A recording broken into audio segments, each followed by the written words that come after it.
The sound quality of bookshelf speakers is usually pretty good, and used ones can often be picked up for next to nothing.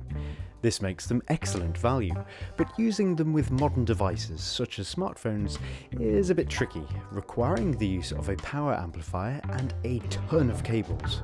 So in this video, to get around this problem, we'll be making an independent, super powerful Bluetooth amplifier that can turn those dusty old speakers into retro party blasters. Not only is the audio quality absolutely brilliant, but it can also drive the speakers to ridiculously loud volume levels. Check this out. What you're about to hear is all live audio coming from the Bluetooth amplifier, and I'm just going to be turning up the volume as it plays. So as you can hear, I'm already having to raise my voice quite a lot to be heard, but it can go louder and louder.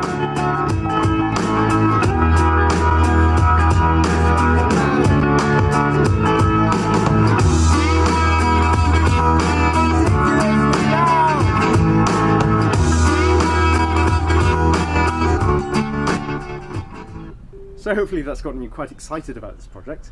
So without further ado, let's get building it.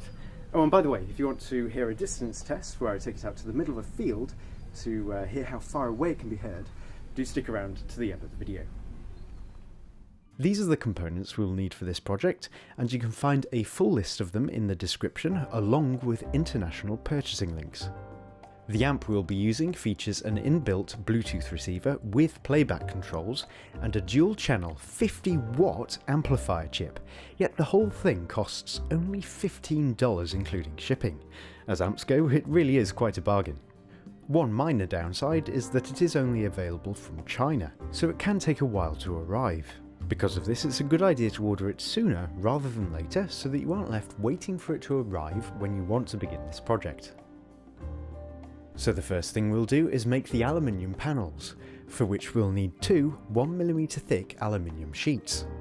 The first thing we need to do to these sheets is trim them down into 6cm by 27cm rectangles. Thankfully we don't need any special tools for this, as the aluminium is thin enough for us to trim them down by scoring grooves in the sheet's surface and then bending the aluminium along these grooves until they break free. If your aluminium sheets have protective film on them like mine did, you'll have to cut through that too. Now that we've trimmed down our sheets to the right size, we can make some holes in them for the supports to screw into later. 4 of these holes need to line up with the mounting holes on the amplifier, while the other 4 need to be on either side of the smaller battery pack.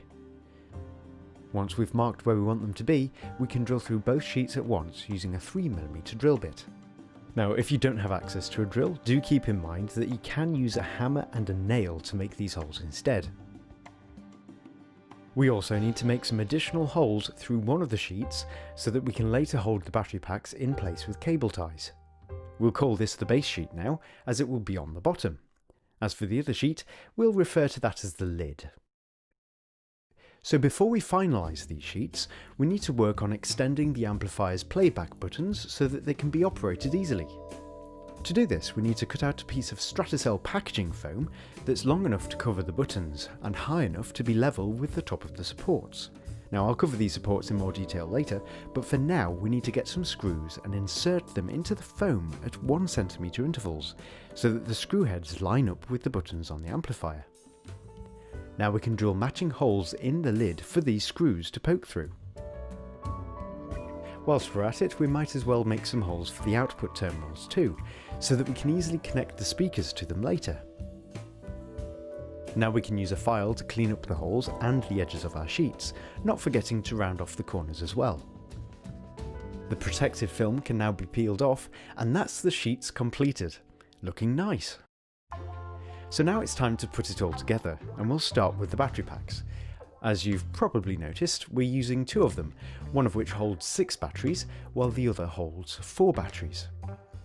They need to be connected in series so that they work like one big battery pack with an output of around 12 to 15 volts. We can do this by connecting the red wire of one pack to the black wire of the other pack.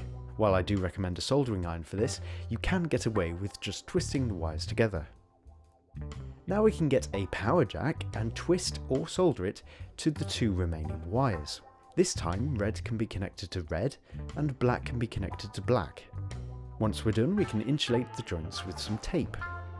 The packs can now be attached to the base sheet using cable ties, though keep in mind that it may be necessary to make some holes in the sides of the packs for the cable ties to fit through to make a loop.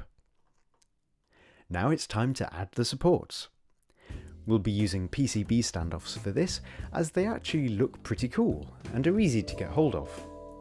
We'll need 4 tall 25mm standoffs and 4 shorter standoffs that, when combined, are around the same height as the tall standoffs.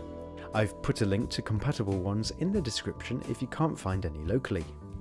So we'll start by screwing the taller 25mm standoffs to the base sheet on either side of the smaller battery pack. Once that's done, we can screw the shorter standoffs together through the amplifier's holes and then screw it to the base sheet. Feel free to use washers if additional height is needed for them to match the height of the taller standoffs. We can now populate the battery packs with batteries. Rechargeables are a good choice for this because you can charge them up using the power jack so that you don't have to replace them every time the amp runs out of power. Now before we screw on the lid, we need to make sure that the amp's power button is switched on and that both these little switches are set to off. These little switches change the amplifier's gain mode, and if you want to know more about them, I've written a little note in the video's description. The last thing to do is place our button extender over the buttons and use some tape to hold it in place on the outer edge. Now we can put the lid on, tighten up all the screws, and we're done. Now you can sit back and admire your handiwork. Doesn't it look good? Now we can use some sticky back Velcro to attach it to one of the speakers. Using Velcro means that the speakers won't get damaged, as the tape side of the Velcro can just be peeled off if needed. Now before we try it out, we need to wire up the speakers to the output terminals. I used an old mains cable for this, as it looks quite neat. If you're wiring up 2 sets of speakers for stereo, remember that the 2 central contacts are the negative contacts, and the outermost contacts are the positive contacts. Wiring it up correctly just means that the speakers are kept in phase. So to power it up, all we need to do is insert the jack into its hole, and after the startup sound, it's ready to pair with any Bluetooth device you like. So to give you another example of just how loud it can go, let's take it to the middle of a field and see how it fares.